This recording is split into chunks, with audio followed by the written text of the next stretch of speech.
ये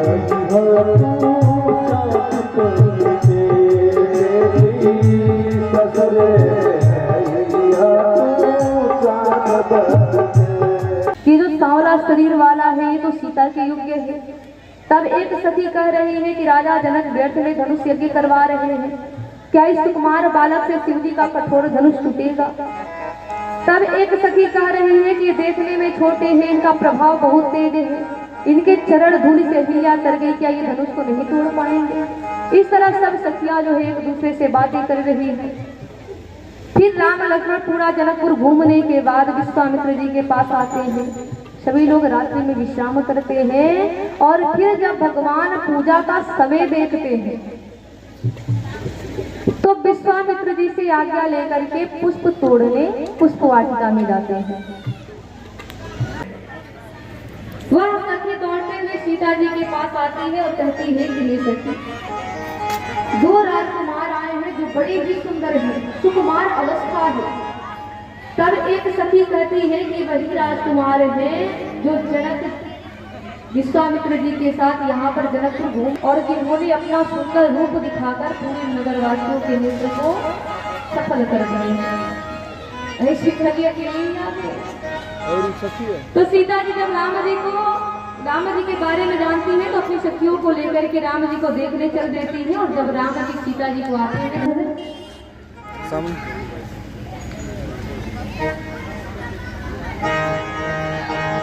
राम को देख बाग में कथा सीख क्या दे रही है? राम जी सीता जी को देखते हैं, ध्यान से देखते हैं, उनकी टकटकी लगती है और लक्ष्मण जी से कहने लगते हैं कि लक्ष्मण, इसकी अलौकिक सुंदरता देखकर मेरा मन इसके प्रति आकर्षित हो रहा है, मेरा मन इसके प्रति क्षुब्ध हो रहा है। तो देखिए भगवान जो है सीता जी के बाहरी रूप को देख करके मोहित नहीं हो रहे। मेरे माए लोग देखिए भाई, झगड़ा की कोई बात नहीं है, जिनको जहां जगह दिखाई दे आप वहां बैठे। और बच्चे हैं कि राम जी ने सीता जी के बाहरी रूप को जब देखा तो मोहित, ऐसी बात नहीं है। राम जी क्या दिखते हैं? देखिए भगवान जो है संत और भगवंत, ये कभी भी किसी के बाहरी संत और भगवंत क्या देखते हैं? लोगों के आंतरिक सौंदर्य को देखते हैं, मन की सुंदरता। सुपड़खा के पास ले चलते हैं। जब भगवान का वनवास हुआ था और राम लक्ष्मण सीता पंचवटी में निवास कर रहे थे, जब सुपड़खा पंचवटी घूमने आई और जब भगवान राम को देखी, उनकी सुंदरता को देखी तो काम से पीड़ित हो गई। तब सुपड़खा ने क्या किया? बाहरी सौंदर्य खूब बना लिया, खूब सुंदर बन गई और बाहरी सौंदर्य बना करके राम जी के पास गई और विवाह का प्रस्ताव रख दिया। भगवान राम ने सुपड़खा को देखा तक नहीं और सुपड़खा का नाक कान कट गया। और आप रामचरितमानस में थोड़ा और आगे बढ़िए, शिवरी मैया के पास चलिए। देखिए जो शिवरी थी जात की भीलनी थी, बिल्कुल कुरूप थी, बाहरी सौंदर्य उसके पास बिल्कुल नहीं था, बाहर से देखने में बिल्कुल मैली कुचैली गंदी दिखती थी। लेकिन जब राम जी शिवरी दौड़ते हुए गौरी जी के मंदिर में आते हैं और गौरी जी से कहती हैं, मोरा मनोरथ जाना हुई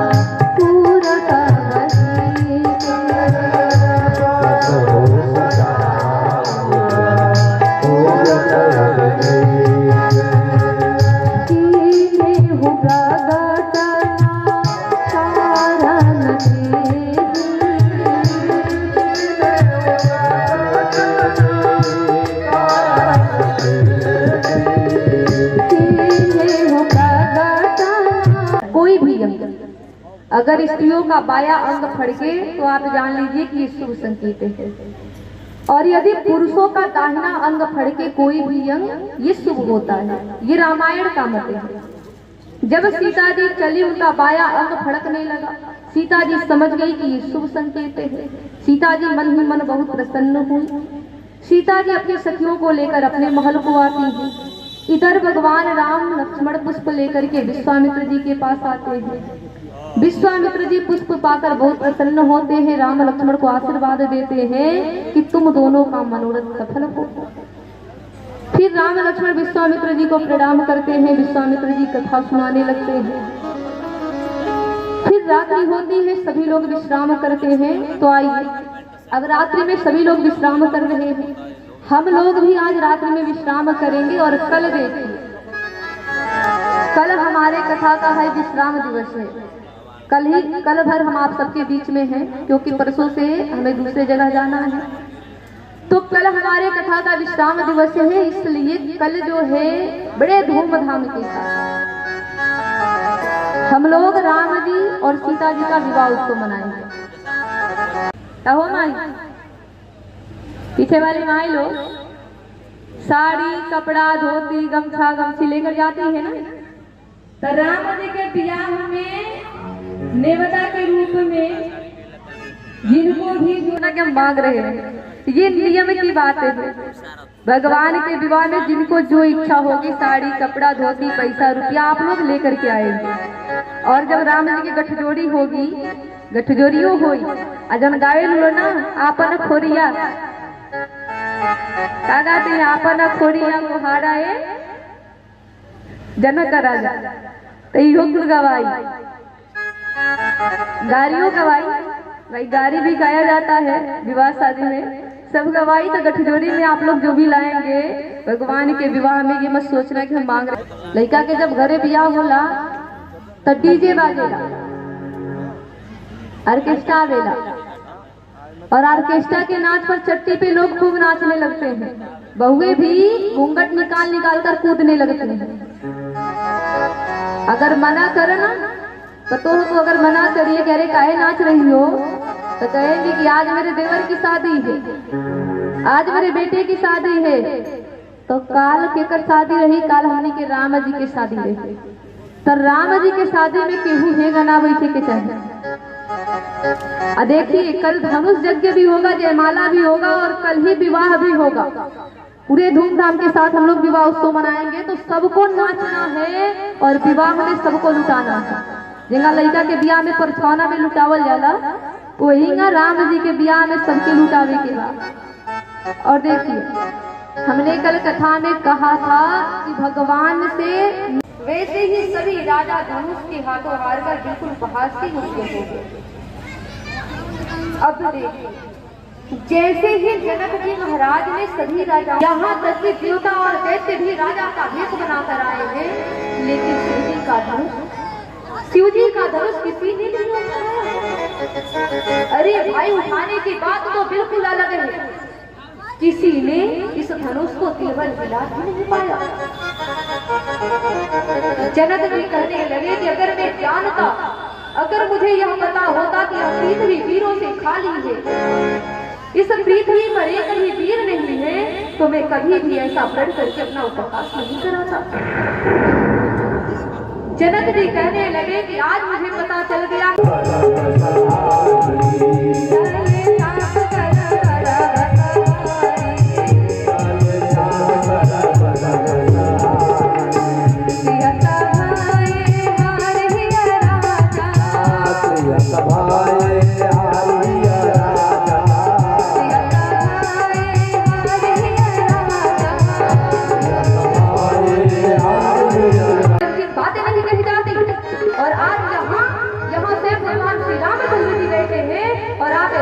बातें कह रहे हैं, जो तुम्हारे अनुशासन पाओ, कंदुक ब्रह्मांड उठाओ।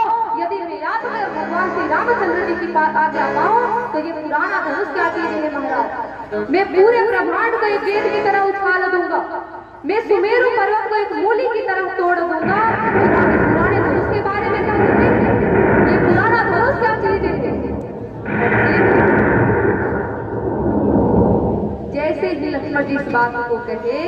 अब जनक जी सुख जाने लगे।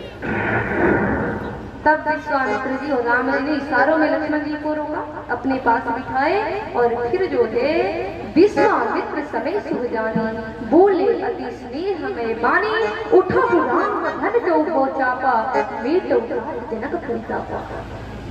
देखिए जब विश्वामित्र जी शुभ समय देखे तो राम जी से कहने लगे कि राम जाओ अब जाकर के धनुष तोड़कर सीता जी के दुख को दूर करो। अब जो है राम जी को लेकर आए। अब राम जी धनुष देखिए जवन उठाए बाबे उठा लीजिए काहे के देखो, अगर हम वैदिक रीति से पूरे धूमधाम से विवाह कराने के लिए सोचे तो भाई आपको जो भी लाना है सीता जी के दरबार में आप लोग ला सकते हैं। और सीता जी की सखियां मजाक कर रही है, गीत गा रही है, अभी किसी को खड़ा होकर नहीं नाचना है, नाचने का भी समय आएगा, लेकिन अभी ताली जरूर बजाना। सभी लोग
हेलो और इधर के अयोध्यावासी का कर मैंने वीडियो कॉल कर देखा।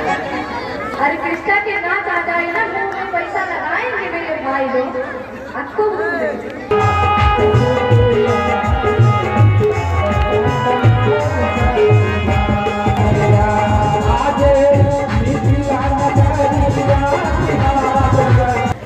बोले श्याम रामचंद्र की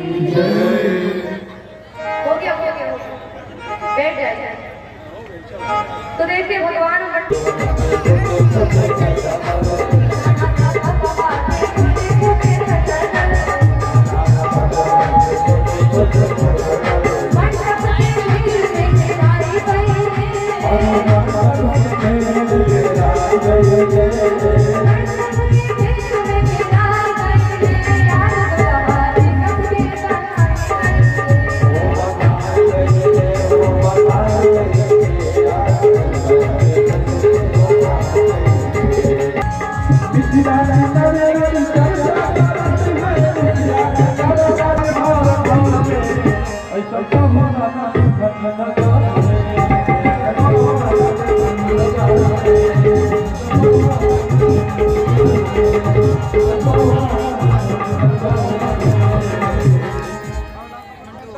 अब देखिए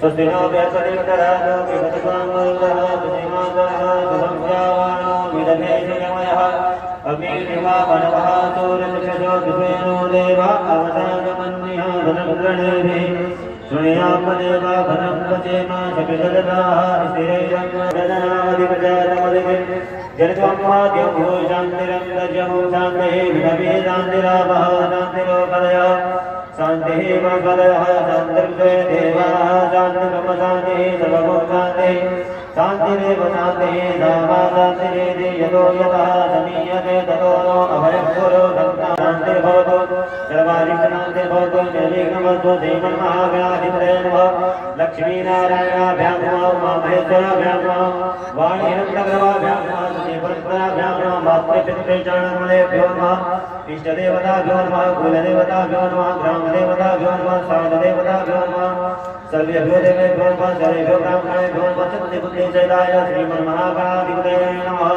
मङ्गलं भगवान् विष्णु मङ्गलं गरुडध्वज मङ्गलं पुण्डरीकाक्ष मङ्गलाय तनोहरि बोलिए आनंदकंद भगवान की जय श्याम रामचंद्र की जय श्री महाराज बाबा की जय बोले श्याम रामचंद्र की जय तो देख हो गए अब राम जी सीता जी के मां विवाह होता है। फिर विश्वामित्र जी के कहने पर पुष्पध्वज की बड़ी बेटी मांडवी का विवाह भरत जी के साथ होता है। सीता की छोटी बहन उर्मिला का विवाह लक्ष्मण जी के साथ होता है और सुतत्र जी का विवाह शत्रुघ्न जी के साथ होता है। चारों भाइयों का विवाह चारों बहनों के साथ होता है। चारों भाई बहन प्रसन्न होते हैं। फिर सतिया जो है चारों दुल्हनों को बहनों के साथ कोहबर में लेकर जाते हैं। बहुत प्रकार से हंसी मजाक करती है। उसके बाद अब देखिए बारात तो बहुत दिनों तक अयोध्या जनकपुर में रुकती है, लेकिन एक दिन विदाई का समय होता है। जैसा कि आप सब जानते के साथ बैठे मेरे भाई लोग देखा छोटा लड़का लेके आगे जब किसी के भी घर से बेटी विदा होकर के जाती है तो घर वाले, परिवार वाले, माता पिता, परिजन, भाई बहन सब रोते हैं। किसी के भी घर से जब बेटी विदा होकर के जाने लगती है तो परिवार वालों को बड़ा दुख होता है। सब लोग रोते हैं, माँ रोती है, पिता रोता है, भाई रोता है, बहन रोती है। लेकिन सबसे ज्यादा कौन रोता है? देखिए बेटी की विदाई में सबसे ज्यादा एक पिता रोता है। मैं आपको बताऊं इस संसार में कितना हो कठोर छाती वाला पिता क्यों न हो, जब उसकी बेटी विदा होकर के जाने लगती है तो वह पिता अपने आंसुओं को रोक नहीं पाता, वह पिता रोने लगता है। विचार करिए कि जिस घर में बेटी ने जन्म लिया,